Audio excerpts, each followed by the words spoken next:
Hey guys, welcome back to the next part of our series. We're now going to jump on to chapter 2, and in this chapter we're going to make a special focus of what I like to call, well, that's not what I like to call it, that's the name of it, composition. We're going to talk about composition, and we're going to talk about, of course, cinematic, and also going to show you a couple of things about texturing, some very quick ways in which we can get some nice textures. So this is an exercise that I do with all my beginner level students inside of Maya. We do a chessboard. I'm a huge chess fan ever since I saw the Queen's Gambit. I'm one of those late adopters of the game, and I saw the series and I was just fascinated by it. Not only due to the intricacies of chess, but if you take a look at the cinematography of Queen's Gambit, you're gonna find that we have some really interesting shots. It's this classical sort of cinematic look. Like, it looks old, it looks with dull colors, not super saturated, super soft lights, amazing framing overall. So today we're going to be focusing on recreating one shot from the series that I love, which is this last part of the series. If you haven't watched the series, do yourselves a favor, guys, and watch it. It's just amazing. In the final tournament that she attends, she goes all the way to Russia to face against one of the most powerful players at the time, and they face in this very nice cathedral sort of style, and the boards are illuminated by a single spotlight coming from the top. As you can see, the saturation of the colors is not super huge. You can see that there's not a lot of color in the scene. It's very desaturated, but that doesn't mean that we can't play around with certain stuff. So and every single time I start with a scene, when I'm setting up the lights for my scene, I always like to start with what I call what it is, the camera, right? So first of all, I'm gonna go here to this button right here. All of these elements already have materials assigned with Arnold AI Standard Circle. I actually think, I don't remember if I added subsurface scattering to some of them, but I believe I did. If not, we're gonna add them shortly.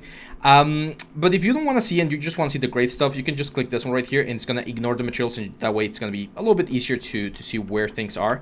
You can see that all of the squares are just painted. There's a single face that I painted with the material. So this element has like multiple elements. Here's the wood material that we don't have any wood materials just yet. I'm gonna show you how to add that one in the next video. But yeah, I'm gonna go to rendering. We're gonna create a new camera. This is, by the way, chess set start.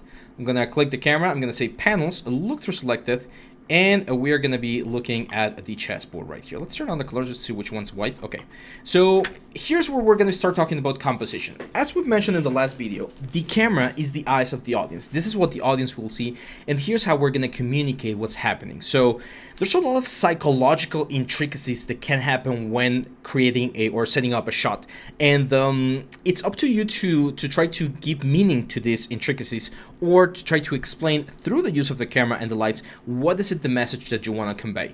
So this right here is a starting position. I think it's the Queen's Gambit accepted. No, it's not the Queen's Gambit. It's like a weird position. I don't even know what position I created here, but it's like the beginning of a game, right? I think it's like a Catalan or something. So the point is, we need to make a decision.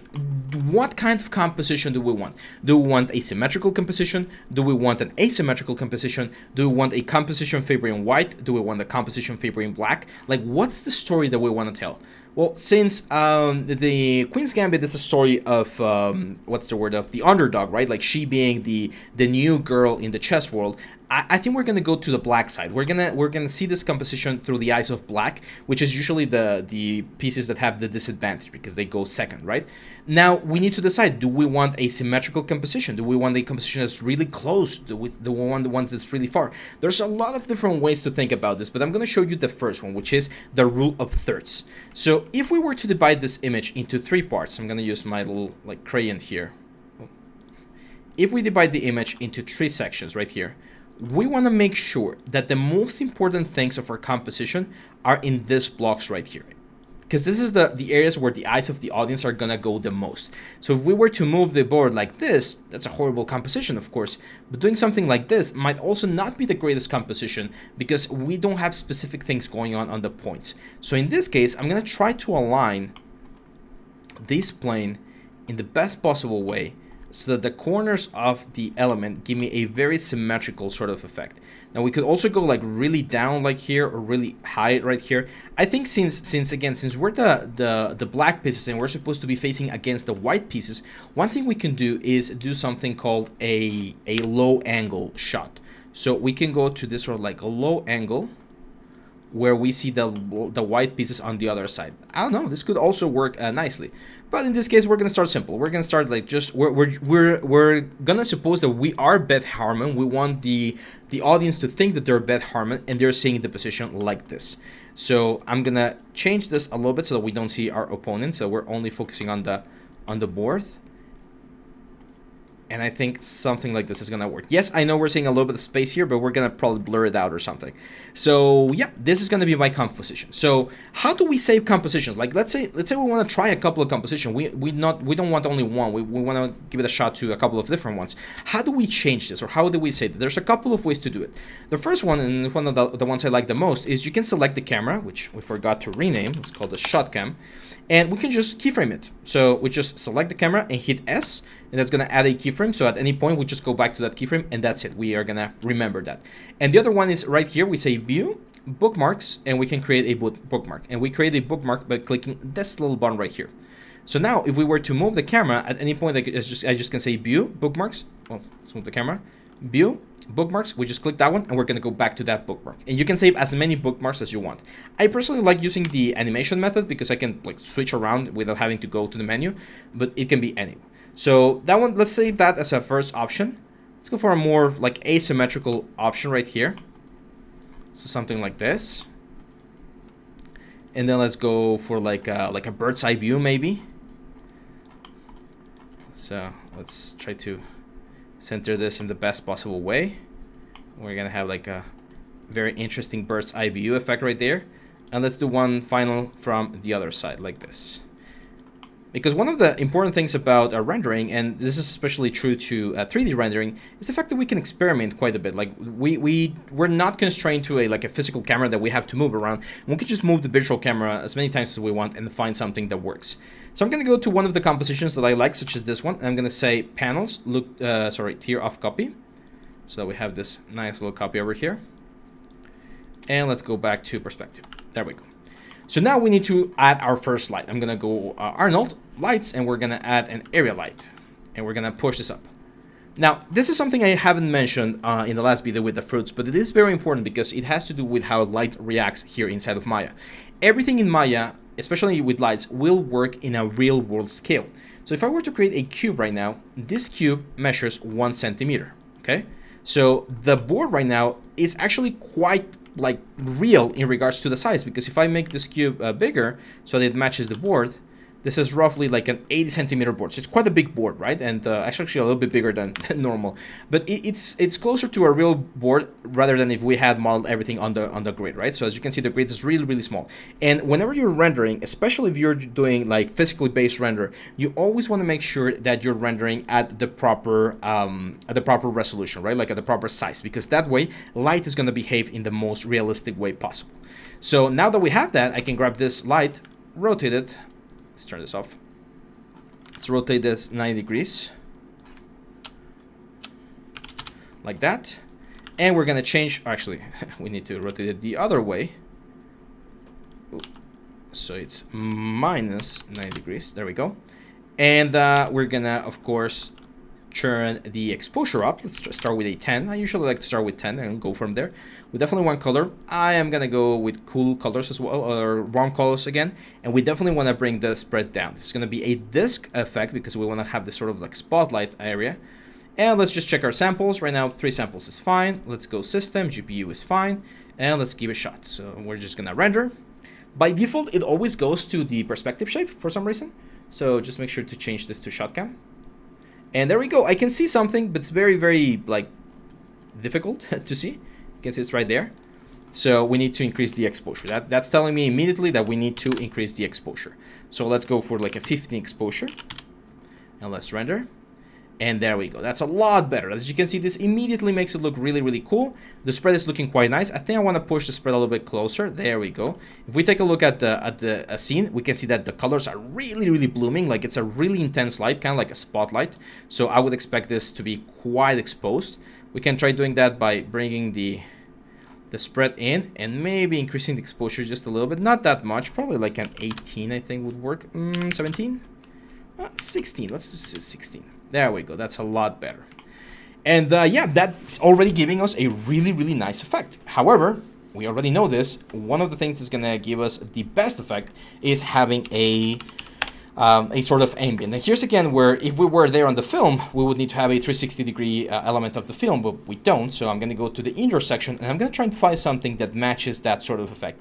It doesn't have to be perfect. This is where some of my students get stuck. They're like, I need to find the exact same setup. It's going to be very difficult to do so. You might not be able to do it, but you might find something that works pretty close.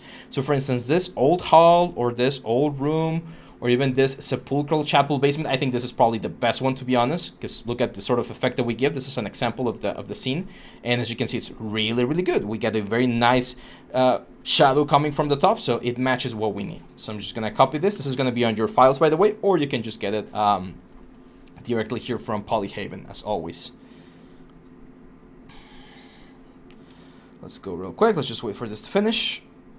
There we go. And this one we're gonna copy into our source images. Always have your stuff on source images. So now we're of course gonna go to Arnold, Lights, Skydome Light, and we're gonna add a file, and we're gonna add this sepulchral basement thing. I don't think we really need to move the site because everything's coming from, like, it's a very global distribution of light. So now when we render, what's going to happen is not only are we going to get the light that we already placed, we're going to get this HDR, and it's going to add a lot more visual interest to the scene. As we've done before, I don't want this thing to be visible on the camera, so let's turn this off. And another thing that I don't want is I probably want to bring the intensity a little bit down, so I'm going to say something like -2. So that we do get a little bit of the reflections and stuff, but not that many. And there we go. So this is already looking quite nice, I would say. We can definitely turn on some of our images over here. So for instance, we can do our denoiser optics. As you can see, since the samples are not really that good, here's where the denoiser can't really do a great job. I mean, it's trying its best, but it's a little bit difficult, and we're going to get a little bit of a splotchiness here and there. But it works, and we can already add, for instance, let's say the lens effects, right? So let's add a little bit of vignette, and let's add a little bit of bloom. There we go. Now is where we can jump into all of the other scenarios and see, like, okay, which one do I like the most? Do I like this one from the top? Nah, that really doesn't work, right? This one on the black side, that one's quite nice, but this initial one's looking quite, I think that's one of my favorites. This one's also quite nice, like having this little pawn on the side here kind of makes for an interesting composition. But I think this one is one of one of my favorites right now. So I'm gonna jump here onto the camera. Let me turn off the colors so that I can, focus on the pieces and find a little bit of a more symmetrical composition. There we go. And this is pretty similar to like a one-point perspective, right? Like where we're seeing everything going into a single direction. So we have all of the lines going into a single point back there. Now, here's one thing I wanted to show you before we jump onto polishing this scene. And that's the fact that if we take a look at the elements right now, at the cinematography, we mentioned that it's very dull, right? Like the colors are really like toned down, like the saturation has been brought down. And I don't want to wait all this time until we go into Photoshop to modify that. It would be really cool if we could already see that happening here. And we can actually do that with this color correct node. So if I add this color correct, we do have a couple of very basic things that we can change here on the scene. So for instance, we have saturation. So we can say, hey, you know what? Saturation is going to go down to 0.8. And that's going to bring the colors down quite a bit. Maybe 0.8 is a little bit too much. Let's try 0.85. And there we go. And again, at any point, I can just turn this on or off, and I can see how all of these things are going to look. We can change the contrast, for instance, if we want more contrast, if we want less contrast. I think the film has a little bit less contrast, so let's go with this. So it's kind of like doing a little bit of the post-production that we did with the fruit bowl, but without having to go all the way into, what's the word? Into... Photoshop. Damn, blacked out there. So here on the shadows, we can also do a couple changes. Doesn't seem to be working. For some reason, it kind of like broke. What did I break?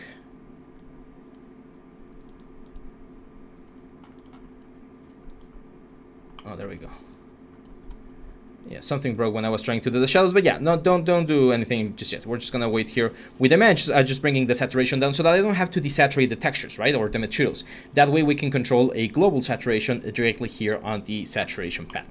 So this is it for this one, guys. In the next one, I'm gonna show you how to very quickly bring in some textures for our element, because it would really benefit from having some interesting like wood textures, especially the table, I think would benefit from having a very cool texture. So hang on tight, and I'll see you back on the next one. Bye-bye.